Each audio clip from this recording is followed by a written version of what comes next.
welcome to ClockTower Game Studios. Today we're going to be talking about different methods for basing your models.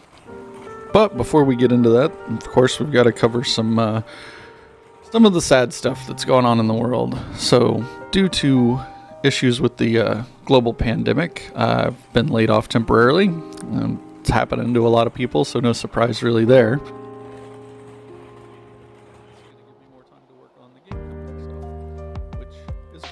So as such, this is the first part of the month of April, and how I'm going to be handling some of this spare time is I've already got some of these hobby videos like this one recorded. I just need to edit them and put them together.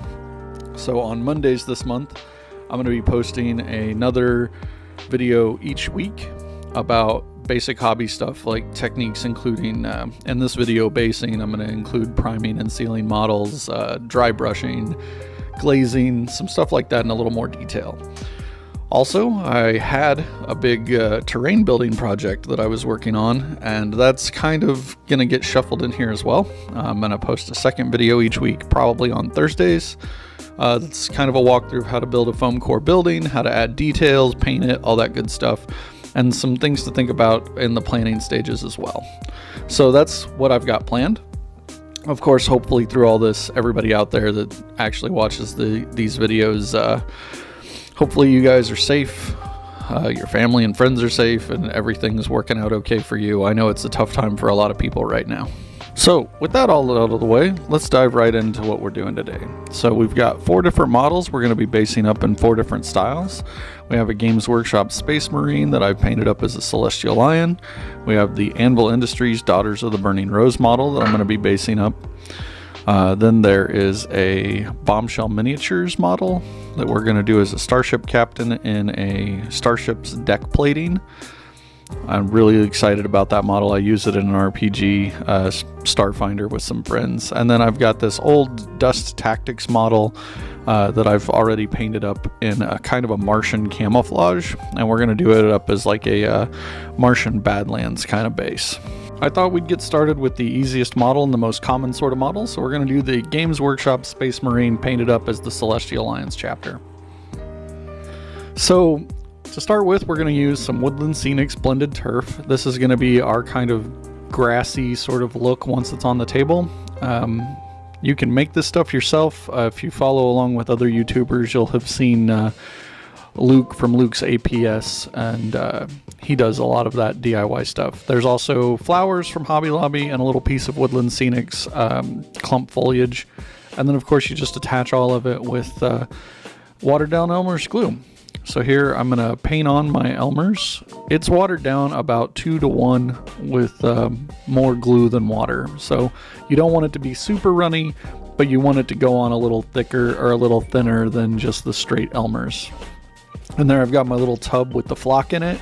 I just kind of skate the model around on the bottom of it there, make sure that some of the flock gets on the top of it into the glue.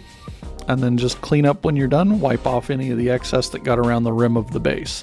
You want to keep the rim as clean as possible, like you can see here. And now we're going to go on and add some life. So we're going to add this little bush, and I'm just going to soak one side of it in the same Elmer's glue, just paint it on there nice and thick, get a good coat of it. Don't worry about it being a little sloppy because this stuff dries clear. And the more you get on there, the more it'll penetrate into the actual clump foliage and the more solid it'll be. So now I know I want this sort of behind my Marine, so I'm going to kind of stick it down there behind his feet. And I'm going to have to give this a few minutes to dry. So once it's dry, I go in and I'm going to add the flowers, and I just paint on some more of the Elmers, the same stuff. I'm going to be careful to try not to get that on any of the parts of the model where I don't want the flowers to be. Just kind of dot it around wherever you want it. And then I use a pair of hobby tweezers to add the flowers themselves. This is probably the most fiddly bit out of all of these bases, is adding these flowers. And this is a step you can skip realistically.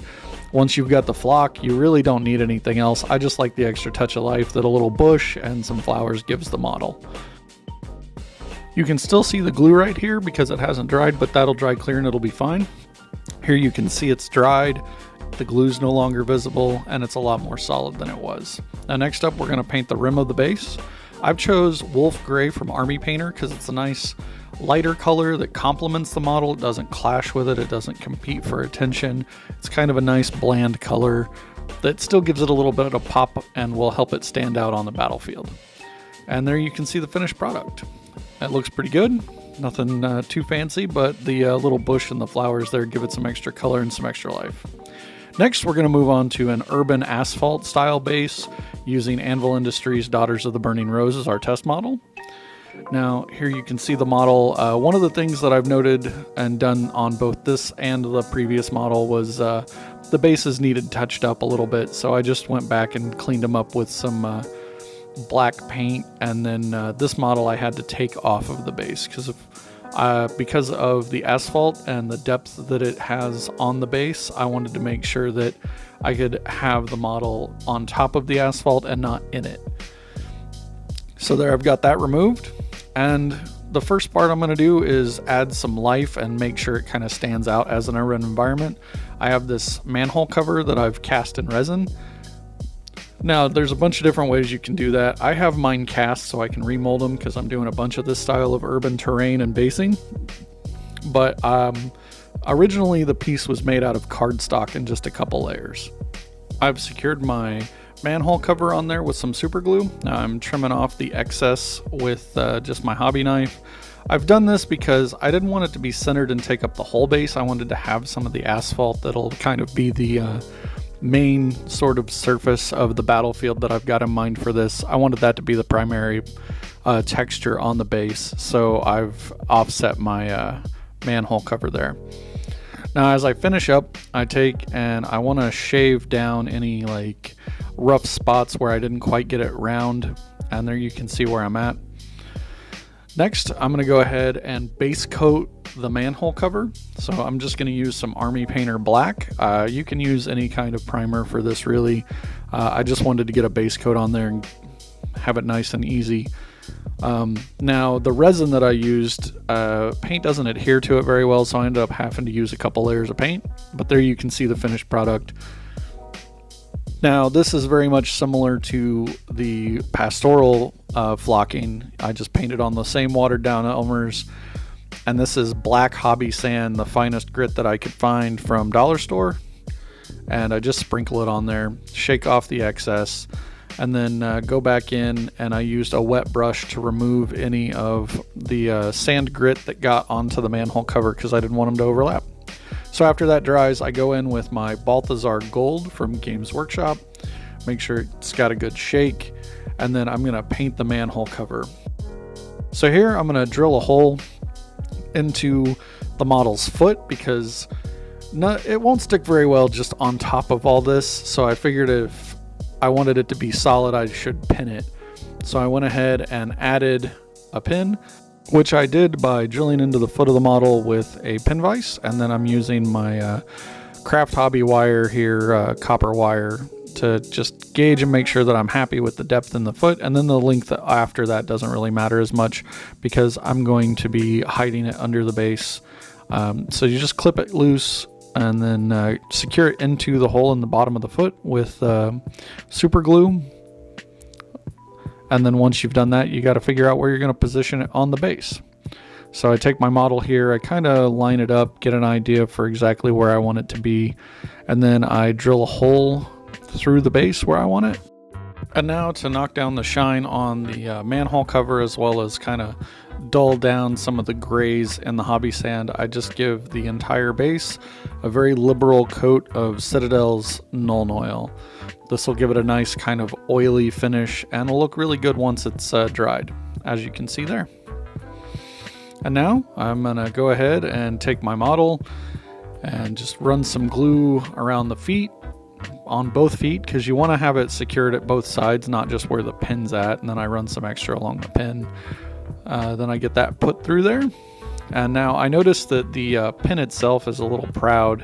It stands a little tall.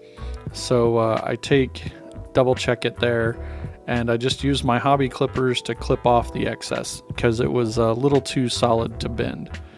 So there, I'm going to get underneath there, and to secure it on the back side as well, I add some more super glue, and there you can see a finished product. Now the next thing I do is I go through and I add a little more Nuln Oil, because I wasn't quite happy with how it looked, and I wanted to have the model stand out more. I didn't want the base to kind of outshine the model, so to speak. So there you can see it's a lot darker now. It looks like a very heavily worn, weathered, used manhole cover that's actually been on the street. And now I'm going to paint the rim of the base on this again. This is a little more subtle. I wanted it to tie in with the cloth on the models, while at the same time keeping it subtle, because these models aren't really that vibrant, so I wanted to keep the trim nice and steady. I could add more detail to this by adding in some litter, some things like caution tape or discarded trash like pop cans, but I like how it turned out overall.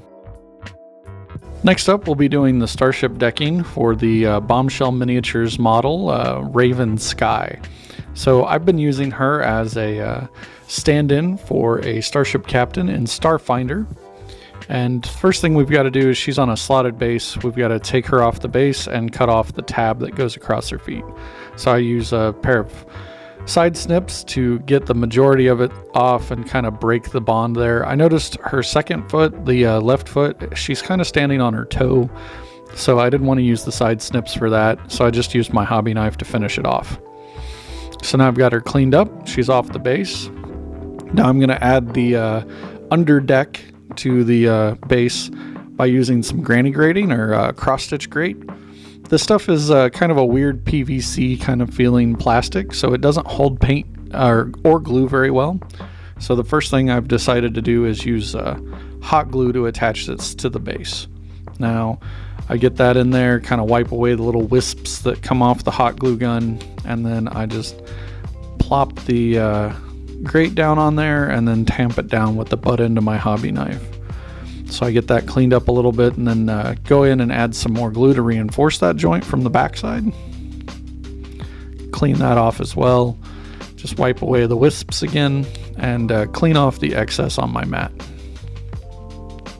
Once I get that all peeled off of there, I can go back and clean the mat up with a razor a lot easier than I can the base. So the next step is to take your hobby knife, clean up any of the glue that came through, and then cut down the grate to actually fit into the inset, which is what I've done there. Okay, so next we're gonna start by painting the grate. I'm gonna use bolt gun metal from the Citadel range.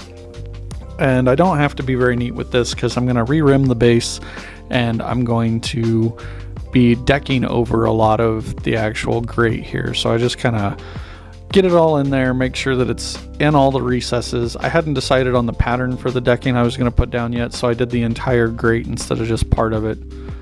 And then next up, I'm going to get some cardstock from a food package and just cut off a small section of it so it's easier to work with. Do that with my hobby knife, get it all cut off of there, and then start working on getting it glued on as well. So again, I'm going to use the hot glue gun, because super glue and PVA glue doesn't attach to the granny grating very well.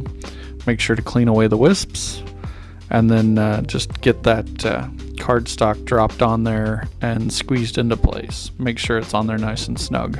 And then after that's had a chance to sit for a second and cure, we go in with our hobby knife, and we're just going to trim off all of the excess cardstock and make it roughly the same shape as the grating was. Now this is a little tricky because of the way the curved base goes, so I just get in there and do this in small sections.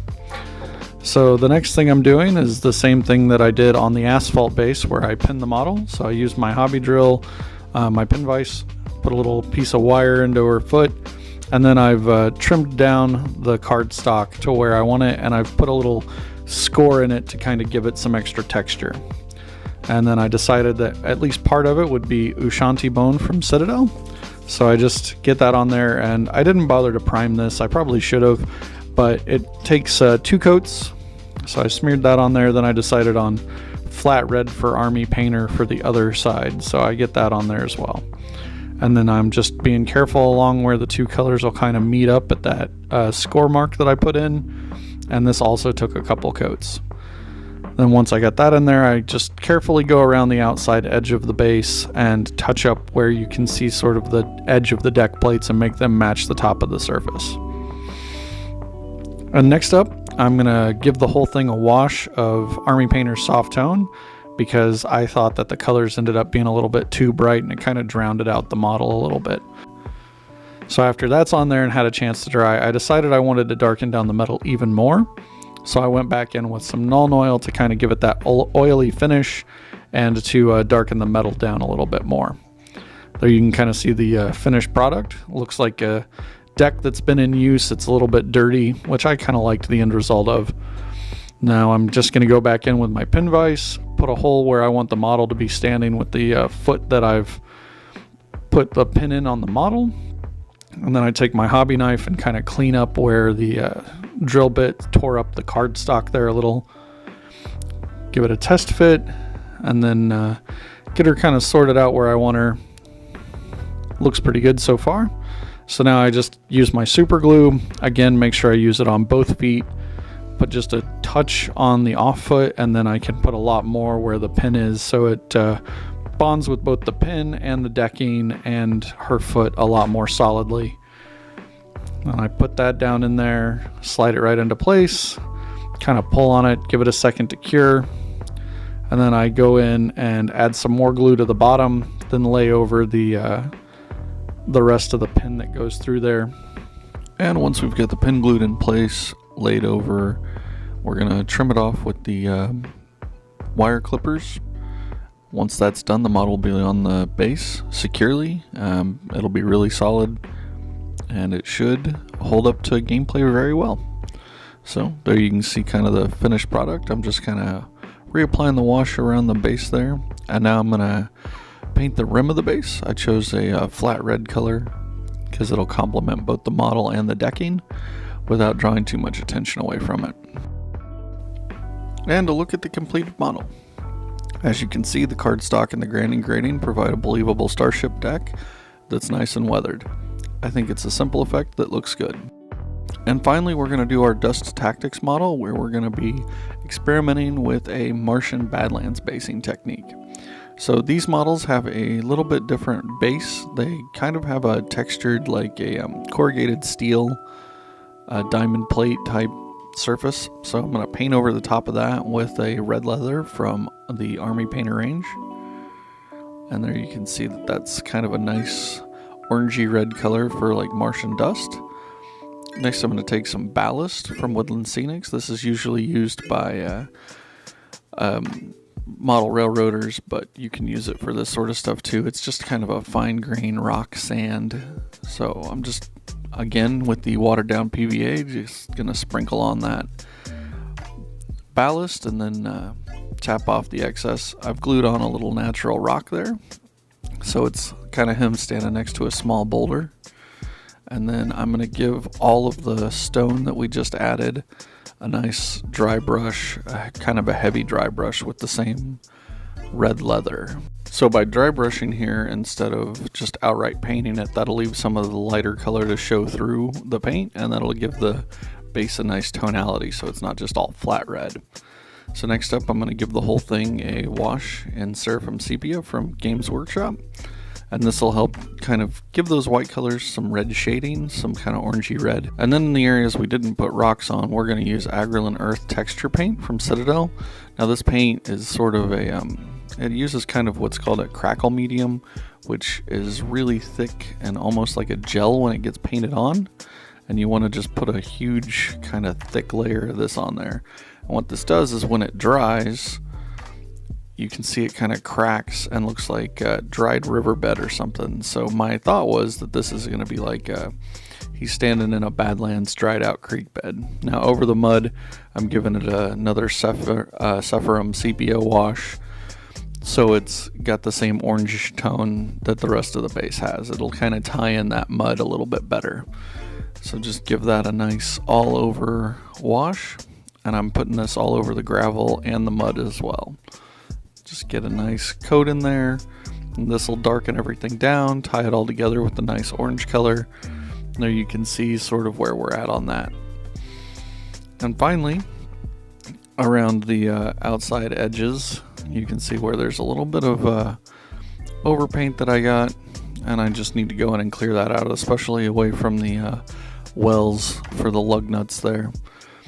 So I'm going to paint over that with the same Balthazar gold, I believe it is. Just kind of go around the rim, clean up any spots where the mud got away from me. And this is what he turned out looking like. I think that's a really good effect that was really easy to manage. Hopefully this video was helpful and demystified the process of making scenic bases a little bit. As you can see, the results really aren't that hard to achieve, and the materials aren't that expensive, and it doesn't really take that much. So as we're wrapping up, I'd like to give a big shout out and thank you to both Bombshell Miniatures and Anvil Industries for letting us use their models in our games and in our products. Both of those companies will have links listed in the description below the video at the end. You can also find more of Anvil Industries' Daughters of the Burning Rose content in our channel, and we're going to be putting up a bunch more content with Bombshell Miniatures, especially their Edo Fleeny, I believe it's pronounced, models, which are kind of cool space octopi, alien invaders, kind of some pulp sci-fi stuff going on with those that I'm looking forward to getting painted up and put into play for S.E.E.R. And to go along with those mini hobby videos, I'm also going to be doing the terrain videos that I talked about earlier.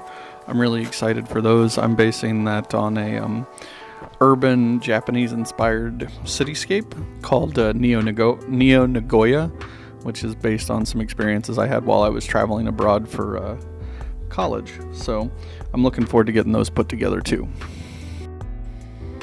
So if you're stuck at home with a shelter-in-place order or under quarantine, now's a great time to catch up on your pile of shame, do some painting, build some models, use some of the techniques that we showed here in the video today. You can also check out some of our previous videos, get some other ideas. Also, don't just limit yourself to my videos, although I'd appreciate it if you did watch those. Go check out some other great content creators, Luke's APS, under Geek Gaming. Check out Uncle Adam's videos on the, I can't remember the name of his channel, but definitely check out some other content creators. And of course, if you're interested in supporting us here at ClockTower, you should check out our affiliate links in Amazon. So if you buy stuff like what we used in the video here today, we'll get a little kickback, and you'll be buying stuff at the same price. We also have Buy Me a Coffee, where you tip us so we can go get coffee, although right now is not probably the best time to be going out to do that. And of course, we also have Patreon.